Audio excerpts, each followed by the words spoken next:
मैं विधानसभा में प्रथम बार चुनकर आया हूं और मुझे सभी हमारे विद्वान साथियों का यहाँ दर्शन करने का मौका मिला, सहयोग भी मिलेगा और इस अवसर पर मैं सभी साथियों का भी अभिवादन करता हूं। और सबसे ज़्यादा मैं बानसूर विधानसभा क्षेत्र की जो हमारी 36 कौम जिन्होंने मुझ में विश्वास रखा कि मैं अपने विधानसभा क्षेत्र राजस्थान के हितों को सबसे आगे रखकर इस राजस्थान की पंचायत में रखूंगा, उनका भी आभार व्यक्त करना चाहता हूं। माननीय अध्यक्ष महोदय, आज का दिन हमारे लिए पूरी राजस्थान में बानसूर आता है और पूरी राजस्थान के लिए आज सोने का सूर्य उगने जैसा आज का दिवस है, क्योंकि हमारे यहाँ जो कांग्रेस की सरकार के द्वारा लटकाई गई ERCP योजना थी, उसका मध्य प्रदेश के मुख्यमंत्री जी से मिलकर हमारे राजस्थान के मैं कहूँगा भागीरथ भजन लाल जी मुख्यमंत्री और केंद्रीय जल शक्ति मंत्री गजेंद्र सिंह जी के प्रयास से ये जो लटकाई हुई योजना थी इसको मूर्त रूप दिया गया और आने वाले राजस्थान के 40% आबादी 13 जिले और 2,80,000 हेक्टेयर भूमि को जो जल मिलेगा, उसके लिए मैं प्रधानमंत्री जी का भी धन्यवाद देता हूं, क्योंकि पूरी राजस्थान में जनसंख्या घनत्व ज्यादा है, ग्रामीण परिवेश में लोग ज्यादा रहते हैं, खेती और पशुपालन पर उनका जीवन चलता है और ये बगैर जल के संभव नहीं था।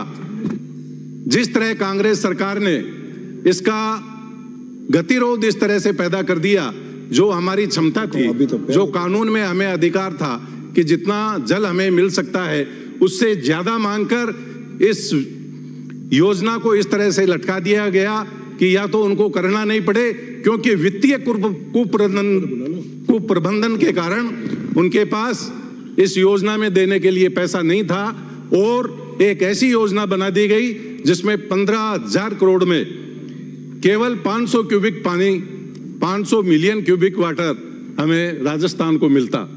आज हमारे भजनलाल जी केंद्रीय जल शक्ति मंत्री और MP के हमारे मोहन जी यादव के संयुक्त प्रयास से मोदी जी के नेतृत्व में 2500 हमारा MCM वाटर जो पूरी राजस्थान को मिलेगा, इसमें हमारे राजस्थान पर वित्तीय भार केवल 2,000 करोड़ आएगा।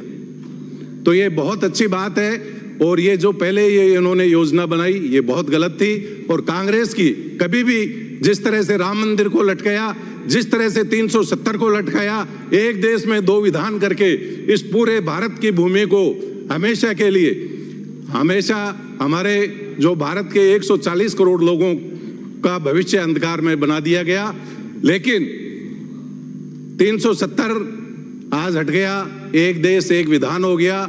कांग्रेस को लगता था वहां खून की नदियां बहेंगी, आज एक मच्छर भी वहां नहीं मरा। मंदिर का निर्माण हो गया, इसके लिए आपको कांग्रेस को पश्चाताप करना चाहिए। और अभी हमारे जो वेल में साथी थे, मुझे तो ये लग रहा था कि ये इनका अपराध बोध इनको वेल तक खींच कर लाया है, क्योंकि इन्होंने इस दिशा में कोई ईमानदारी से प्रयास नहीं किया। पिछली बार कितना कांग्रेस की सरकार आते ही अभी ये बार बार कहा जा रहा है कि राज्यपाल के अभिभाषण में हाँ पक्ष के लॉबी के द्वारा केवल कांग्रेस को कोसने का प्रयास किया जा रहा है, लेकिन ये इसलिए जरूरी है। थानागाजी में अनुसूचित बालिका के साथ बलात्कार हुआ, मूक बगीर बालिका के साथ अलवर में बलात्कार हुआ, उसकी लिपापोती की गई। भूपसेड़ा मेरे विधानसभा क्षेत्र में एक महिला का अपहरण हुआ, उसकी हत्या हो गई। एक मैनपुर में बालक का नरकंकाल मिला, सारे मामलों में लिपापोती हुई। अवैध हथियारों का चलन बढ़ गया, भ्रष्टाचार इस कदर बढ़ा कि तबादला एक उद्योग हो गया और ऐसे सभी मामलों में लिपापोती की गई। हमारे यहाँ आदरणीय टीकाराम जी जूली बैठे हैं और हसन खां मेवाती पैनोरमा हमने बनाया अपने कार्यकाल के अंदर 2013 से 18। मैं वहाँ UIT का चेयरमैन था, भारतीय जनता पार्टी का समय। हसन खां मेवाती पैनोरमा हमने बनाया, भर्तृहरि महाराज का बनाया, बायोडायवर्सिटी पार्क बनाया। और आपने एक की भी सार संभाल नहीं की। और मैं आपको ये कहना चाहता हूं कि आप सरकार में जब आए तो एक अयोग्य उत्तराधिकारी की तरह रहे। इसका आपको पश्चाताप करना चाहिए। और जिस तरह आज आप वेल में आए हैं, मुझे तो ये लगता है आप सही चीजों का भी इस तरह से विरोध करते हैं। तो जिस तरह से उत्तर प्रदेश में आपको विपक्ष का भी तमगा छिन गया, बिहार में छिन गया, ऐसा नहीं हो कि इस राजस्थान की विधानसभा में आपको विपक्ष में बैठने का भी मौका नहीं मिले।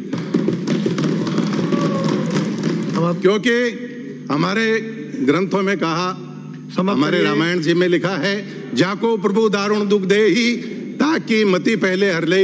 आपकी बुद्धि भ्रमित है और आप सारे उल्टे काम करने में प्रवृत्त हैं। आपको और हम सबको मिलकर इस राजस्थान को आगे बढ़ाना है। ग्रामीणों की बहुत सी समस्याएं हैं, उनको आगे रखना है। ग्रामीण जीवन सुधारे बगैर हिंदुस्तान का विकास नहीं होगा। महिलाओं के लिए मोदी जी ने 33% आरक्षण जो देश की हमारी लोकसभा और विधानसभा में किया है। किसी भी देश का विकास जब होगा जब प्राइवेट सेक्टर में जाना सरकारी सेक्टर से ज्यादा लोग पसंद करेंगे, और जब महिलाओं की संख्या पुरुषों से ज्यादा जन सहभागिता में दिखेगी, तभी भारत विकास करेगा। मैं आदरणीय अध्यक्ष जी का बहुत धन्यवाद देता हूं और सभी साथियों का बहुत धन्यवाद। समाप्त करिए।